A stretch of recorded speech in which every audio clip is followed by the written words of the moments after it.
During the creation of Carrie the musical, producer Fran Weisler wanted a dance number to have a 1950s feel. Her face fell when the director returned with designs showing teens wearing togas wandering around a temple. What happened? So, during the creation of Carrie the musical, producer Fran Weisler wanted a dance number to have a 1950s feel. Her face fell when the director returned with designs showing teens wearing togas wandering around a temple. What happened? My first thought was like, oh, they turned the paper upside down and it read something else, and then I turned 1950s upside down and it said Sosgy. And I don't think that's right. I can confirm, not right. 1950s, Did they miss here? Was it like, oh, I want this to have like a Nefertiti kind of feel? That's Egyptian, isn't it? That's not Roman. What do you know about Carrie the musical, or just Carrie, what it was based on? Oh, the cheerleader. I assume it's based on the film, and the only thing I know about it is the scene with the bucket of blood. That's the iconic thing from Carrie, and I know nothing about it beyond that. So, book by Stephen King. Yes, you're right about the cheerleader, Lizzy. So it's in that sort of set in a school, or there are scenes set in a school. Have any of us seen the movie or read the book, or have all? The only reference that I have for Carrie is a girl. She has pyrokinesis and can start fires with her mind, I believe. Yep. And also she gets covered in pig's blood at a school dance. Yes. Which is terrible. And she then gets all mad and she's like, I'm covered in blood. But, as you would. I realise that everything's being turned into a musical these days because, like, musicals are going the same way as Hollywood and they're all like, we must have some existing IP. But how do you turn that into a musical, first of all? And second, pity the poor cast member who's playing Carrie every single night. Oof. I mean, I was once in a musical called Reservoir Cats, or Reservoir Mogs it was turned into, and at the end of the musical I used to die, and I was shot many times, 9 times in fact, because cats have 9 lives. 9 lives. And I used to finish the show every day with my bottom in the air, face down on the stairs. And I never got to see the round of applause or who was in the audience. Oh. Did you not get to do the encore or the bowing or anything? They thought it'd be funny if I stayed on the stairs with my bottom in the air, because I used to walk through the audience, so I'd be like, is my mum in this one? I can't remember if she said she was coming today. So you're used to dying on stage then? Hey. Perhaps a little too often, yeah. So 1950s is also an interesting point in this question. So that is what I was thinking, because obviously there's the Carrie side, but there's also, how do you say to someone, give it to me 1950s style, and they come back from the set on the Acropolis, right? Or perhaps in Rome. I don't know who's wearing these togas. Ah. Is it like 1950 BC? That doesn't make sense, but like you wouldn't be that specific. No, it is AD. It is AD.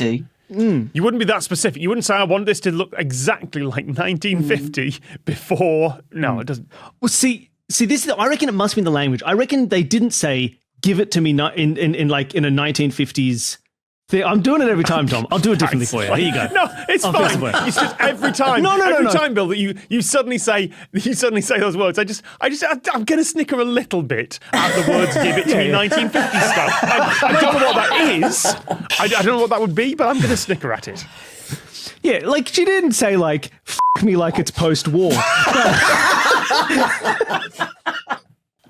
60-something shows, no, 50-something shows, 60-something shows, and that's the first spit take. Well done, Bill. That is the first spit take. Precision F-bomb strike after all these. All right. The producer's having kittens because he's got to work out whether to keep that one in, but bleep it. Well, that was just for Tom, everybody.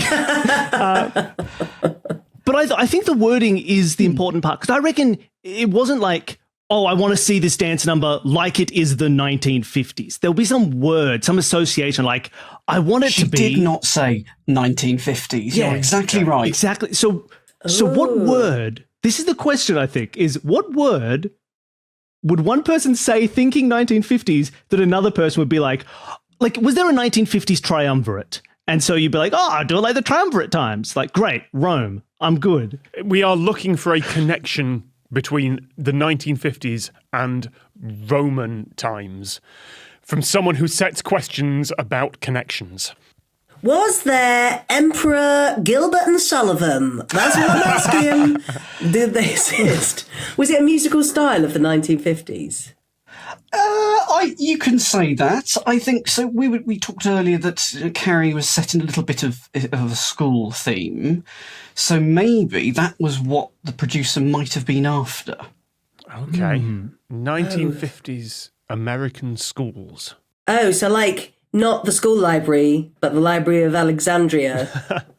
That's it.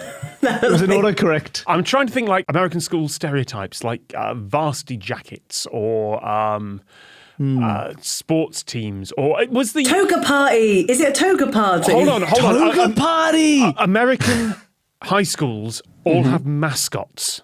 They're all named the Fighting Wildcats, and sometimes it's like the Generals, or they could be the Romans or something like that. Like, was it like a nickname for the high school that Carrie was set at, or something like that? The Senators. Not quite. The high school theme is good. Also, you're very fixated on togas being Roman. Yes, see, I said they could have been Greek. Oh, is it a sorority thing? Like an Alpha and Omega? yes. Is it sorority? Because they call it the Greek system. Is it They that do. though? Greek societies. I want a Greek society You're thing. very close, but there's one. No, we've got No, it, I Daniel. really think I do have it. I think we have it, Daniel. I think it makes sense. If she said, "Oh, I want this with a 1950s feel," what exactly could she have asked for that then got misinterpreted? Oh my God. You're really close, but maybe not use the word Greek, but you're really close. Classic. Classical. Post-war, and they picked the Trojan War. Post, commas, Peloponnesian War. She was after something definitely set in a high school. Are there any other famous works that are set in a high school? Greece. Is it the Alpha Omega? Is it called Alpha Omega or something? Alpha Kappa? No, it's called? No, it's just Greece. It's just the word Greece. It's Oh, got to it's look just like Greece. It's got to look like Greece. It's just Greece. Oh, wow. There you go. That makes way more sense. See, That's what she asked sometimes for. you say a silly thing, and everyone else goes, "No, that's it. That's the one." Stop your journey there, Lizzy. Yeah, I'm with you. I am mighty Zeus atop Olympus, throwing my greased lightning. Hey! Absolutely. So that is what was going on. Fran Weisler was wanting something with a Greece theme. Think about Greece, but unfortunately, the director interpreted that as Greece, the country. And despite the confusion and Fran Weisler removing her investment from the show, the togas stayed in the production. It only ran for 5 shows, lost $8 million and was one of the biggest flops in Broadway history at the time.